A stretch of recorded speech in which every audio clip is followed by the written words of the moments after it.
I am the Tofu Golem. Please enjoy the video. You begin by opening the ledger and selecting the correct accounting period. Make sure you have source documents in hand. Once the documents are ready, map each line to the chart of accounts so you know which general ledger codes to use. Next, determine whether amounts include tax and note the VAT rate and supporting reference. This prevents rework. Once done, create a new journal entry header and enter the entry date so the system records timing accurately. You now populate journal lines.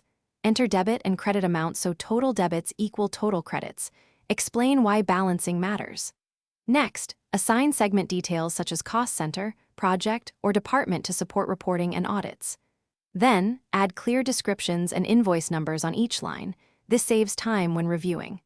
Once you finish line entry, attach scanned supporting documents and use the reference field for cross-checks, making later reconciliations and approvals straightforward and auditable. You perform a final validation. Check that debits equal credits, dates fall in the right period, and accounts reflect the intended classifications. Once satisfied, post the journal, record the posting reference and reconcile against bank or subledger lines to confirm accuracy. If you encounter a mistake after posting, reverse or create a correcting entry immediately and document the reason for the adjustment. This preserves auditability. One key troubleshooting tip: if totals mismatch, recheck rounding, multi-currency conversions, and tax calculations first. Thanks for watching. Consider subscribing if we helped you today.